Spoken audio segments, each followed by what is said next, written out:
Olá, meus irmãos, a paz do Senhor Jesus. Estamos aqui uma vez mais para a nossa leitura diária da Bíblia. E desta feita nós estaremos lendo os capítulos 7, 8 e 9 do livro do profeta Daniel. Amém? Lembrando sempre que a versão que usamos, Almeida, Revista e Atualizada. Vamos lá então. Capítulo 7. No primeiro ano de Belsazar, rei da Babilônia, teve Daniel um sonho e visões ante os seus olhos quando ele estava no seu leito.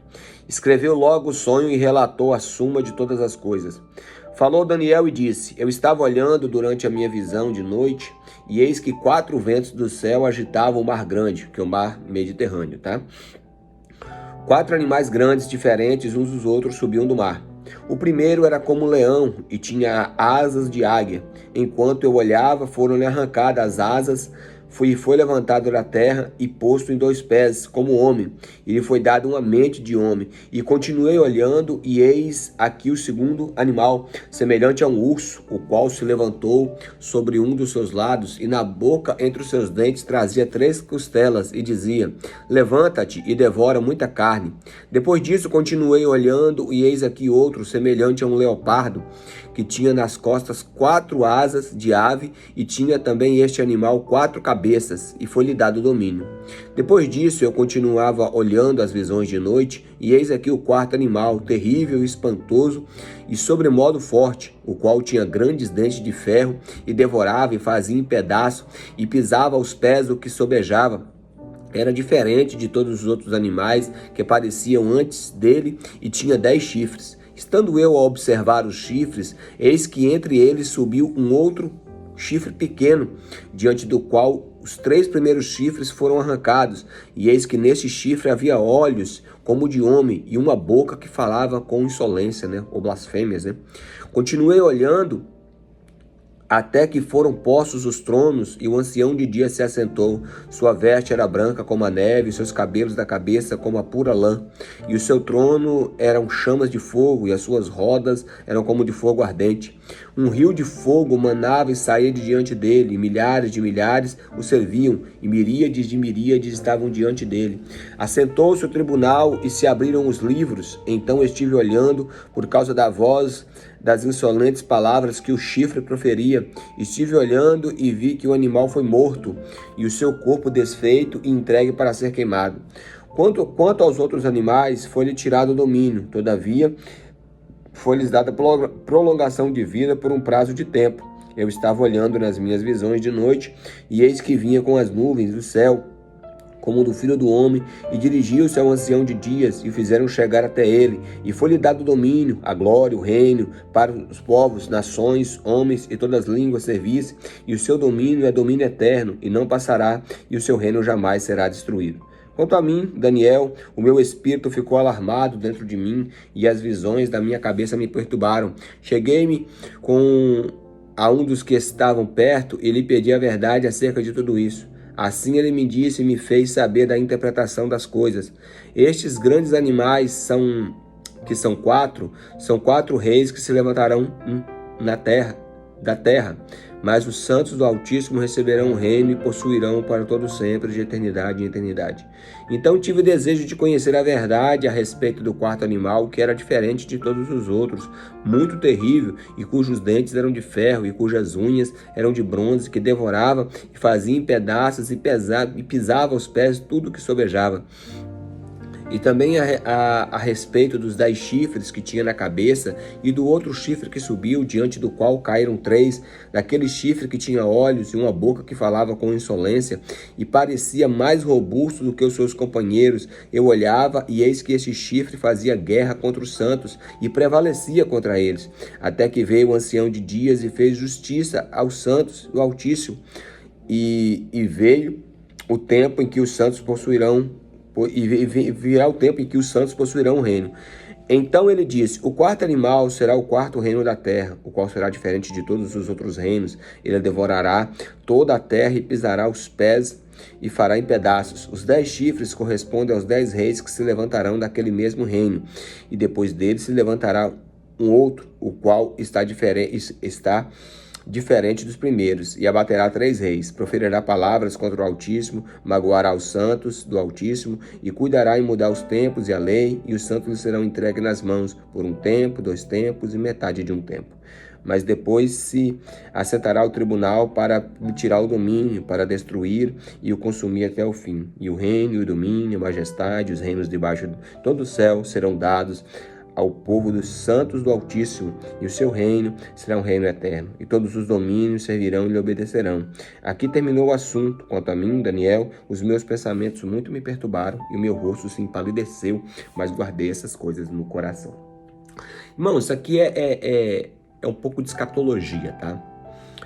Muitos estudiosos concordam que o sonho, essa visão que Daniel teve no capítulo 7 é semelhante ao sonho de Nabucodonosor no capítulo 2, porém com imagens diferentes. Por exemplo, a cabeça de ouro no capítulo 2 e o leão com asas aqui no capítulo 7 corresponde à Babilônia. Os braços de prata no capítulo 2 e o urso aqui com 3 costelas na boca representam o Império Medo-Persa. O quadril e o ventre de bronze no capítulo 2 e o leopardo com 4 asas e com 4 cabeças aqui no capítulo 7 representam o Império Grego-Macedônio. Tá? Inclusive é tão real, irmãos, é tão tremenda a palavra de Deus, que quando fala aqui que o leopardo tinha 4 cabeças, que quando o Império Grego cai, depois de Alexandre o Grande, ele é dividido em 4 generais, né? Cassandro, Licímaco, Ptolomeu e Seleuco. Então é muito real aqui. Olha que Daniel teve essas visões aqui cerca de quase 200 anos antes de tudo isso acontecer, né? Lembrando que quando Daniel teve essa visão, quem imperava ainda era a Babilônia, no caso aqui com Belsazar. E aí depois tem um quarto animal. O quarto animal, que é um animal terrível, que ele não soube nem descrever, é semelhante às pernas de ferro, lá que representa o Império Romano, tá, irmãos? E do Império Romano, fala que tinha 10 chifres, ou seja, depois que o Império Romano cai, surge 10 reinos, né? E, eu não me lembro o nome deles exatamente. Eram os visigodos, né? Os francos, os lombardios, os vândalos, os burgúndios, né? E aí desse bloco cai 3, né? 3 deixaram de existir. Eu não lembro se foi os vândalos, os lombardos e os burgúndios. E dentre eles surge um chifre notório. Esse chifre notório, muitos acreditam que seja o anticristo, que ele profere blasfêmia contra Deus, né? Contra o Altíssimo. Isso impera por 1 tempo, 2 tempos e metade de 1 tempo. Irmãos, 1 tempo, 2 tempos e metade de 1 tempo é o mesmo que 1260 dias, que é o mesmo que 3 anos e meio, tá? Então você vai ver essas 3 descrições. 1260 dias 1 tempo, 2 tempos e metade de 1 tempo, tá? Porque 1 tempo é 1 ano. Mais 2 tempos, então 1 tempo mais 2 tempos, 3 anos. Metade de 1 tempo, 3 anos e meio, tá? Então aqui dentro da nossa perspectiva pentecostal escatológica, representa isso aí. Aí vem a questão do anticristo, faz perseguição, oprime os santos, mas aí já menciona aqui, né, a volta gloriosa do Senhor Jesus, né, para julgar as nações, para pôr fim ao império do anticristo e estabelecer o seu reino na terra. Amém? Se você quer saber mais sobre isso, estude escatologia, tá? Nós temos um curso teológico, se você estiver interessado em fazer, faça um curso teológico que vai ser muito edificante para a sua vida. Capítulo de número 8. No ano 3º do reinado do rei Belsazar, eu, Daniel, tive uma visão depois daquela que eu tive a princípio. Quando a visão veio, pareceu eu estar na cidadela de Suzã, que é a província de Elam, e vi, estava junto ao rio Ulai. Então levantei os olhos e vi, e eis que diante do rio estava um carneiro, o qual tinha 2 chifres, e os 2 chifres eram altos, mas um mais alto do que o outro, e o mais alto subiu por último, e vi que o carneiro dava marradas para o ocidente e para o norte e para o sul. Nenhum dos animais lhe podia resistir, nem havia quem pudesse livrar do seu poder. Ele, porém, fazia segundo a sua vontade e assim se engrandecia. Enquanto eu observando, eis que um bode vinha do ocidente sobre a terra, mas sem tocar o chão. Este bode tinha um chifre notável entre os olhos, e dirigiu-se ao carneiro que tinha 2 chifres, o qual tinha o visto diante do rio, e correu contra ele de modo furioso, com furioso poder. Viu chegar perto do carneiro e enfurecido contra ele, e feriu-lhe e quebrou os 2 chifres, pois não havia força no carneiro para lhe resistir. E o bode o lançou por terra e o pisou aos pés, e não houve quem pudesse livrar o carneiro do poder dele. O bode se engrandeceu de sobremaneira, e a sua força e quebrou-lhe o grande chifre, e em seu lugar saíram 4 chifres notáveis para os 4 ventos do céu. De um dos chifres saiu um chifre pequeno e tornou-se muito forte para o sul, para o oriente e para a terra gloriosa. Cresceu até atingir o exército dos céus, e alguns dos exércitos as estrelas lançou por terra e os pisou. Sim, engrandeceu-se até o príncipe do exército. Dele tirou o sacrifício diário, e o lugar do santuário foi deixado abaixo. O exército lhe foi entregue como sacrifício diário por causa das transgressões, e deitou por terra a verdade, e o fez e o prosperou. Depois ouvi o santo que falava, e eis que outro santo, aquele que falava: até quando durará a visão do sacrifício diário e da transgressão assoladora, a visão da qual é entregue o santuário do exército a fim de serem pisados? E ele me disse: até 2.300 tardes e manhãs, e o santuário será purificado. Havendo eu, Daniel, tido a visão, procurei entendê-la, e eis que me apresentou diante de uma aparência de homem, e ouvi uma voz de homem que entre as margens do rio Ulai, o qual gritou e disse: Gabriel, dá a entender essa visão. Gabriel, o anjo, né? Veio, pois, para perto de onde eu estava. Ao chegar ele, fiquei amedrontado e prostrei-me com o rosto em terra, mas ele me disse: entende, filho do homem, pois esta visão se refere para o tempo do fim. Tá vendo que é escatologia? Falava ele comigo quando me caiu caíssem sentidos com o rosto em terra. Ele, porém, me tocou e me pôs em pé no lugar onde eu se achava e me disse: eis que eu te farei saber o que há de acontecer no último tempo da ira, porque esta visão se refere ao tempo determinado do fim. Aquele carneiro com 2 chifres que vistes é os reis da Média e da Pérsia, mas o bode peludo é o rei da Grécia. O chifre grande entre os olhos é o primeiro rei a ter sido quebrado. Levantando-se 4 em lugar dele, significa que 4 reinos se levantarão deste povo, mas não com força igual a que ele tinha. Mas no fim do seu reinado, quando os prevaricadores acabarem, levantar-se-á um rei feroz, um rei de feroz catadura e especialista em intrigas. Grande é o seu poder, mas não por causa da própria força. Causará estupendas destruições, prosperará e fará o que lhe aprouver. Destruirá os poderosos e o povo santo. Por sua astúcia nos seus empreendimentos, fará prosperar o engano, e em seu coração se engrandecerá e destruirá muitos que vivem despreocupadamente. Levantar-se-á contra o príncipe dos príncipes, mas será quebrado sem esforço de mãos humanas. A visão da tarde e da manhã que lhe foi dita é verdadeira. Tu, porém, preserva a visão, porque se refere aos dias ainda muito distantes. Eu, Daniel, enfraqueci e estive enfermo. E alguns dias, então, me levantei e tratei dos negócios do rei. Espantava-me com a visão, e não havia quem a entendesse. Então, irmãos, mais uma vez aqui, o carneiro com 2 chifres representava a Média e a Pérsia, por isso os 2 chifres. Aí vem o bode. O bode representa o Império Grego-Macedônio, o Império Grego, né? E o chifre notório representa o primeiro rei aqui que ele menciona, que é Alexandre o Grande. Então, a Grécia vence a Média e a Pérsia, né? E Alexandre o Grande, irmãos, ele teve assim ele foi um conquistador poderoso, mas porém o império dele, o reinado dele foi muito rápido. Parece que demorou aí cerca de 12 a 13 anos. Ele começou com 19 anos e com 33 anos ele morreu. E aí, quando Alexandre o Grande morre, levanta-se quatro oficiais, né, que divide o reino em 4 e não tem mais a mesma força, tá?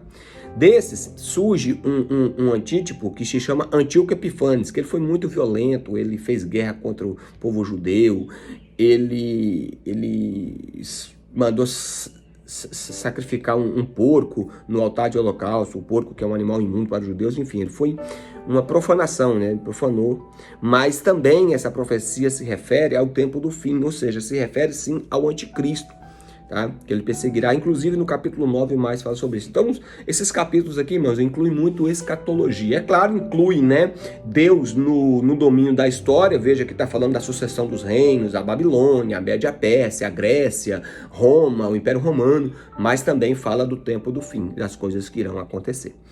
Capítulo de número 9. No primeiro ano de Dário, filho de Assuero, da linhagem dos Medos, o qual foi constituído rei sobre o reino dos caldeus. No primeiro ano do seu reinado, eu, Daniel, entendi pelos livros que o número de anos de que falara o Senhor ao profeta Jeremias, que haviam de durar as assolações de Jerusalém, era de 70 anos. Voltei o rosto ao Senhor para buscar em oração e súplicas com jejum, pano de saco e cinza. Agora, olha que oração linda, irmãos.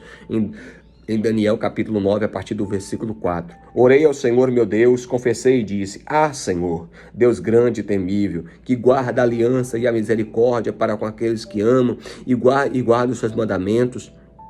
Temos pecado e cometido iniquidades, procedemos perversamente e fomos rebeldes, apartando-nos dos teus mandamentos e dos teus juízos, e não demos ouvidos aos teus servos, os profetas, que em teu nome falaram aos nossos reis, nossos príncipes, os nossos pais, como também a todo o povo da terra. A ti, ó Senhor, pertence a justiça, mas a nós o corar de vergonha, como hoje se vê aos homens de Judá, aos moradores de Jerusalém, todo Israel, quer os de perto, quer os de longe, em todas as terras por onde tens lançado, por causa das suas transgressões que cometeram contra ti.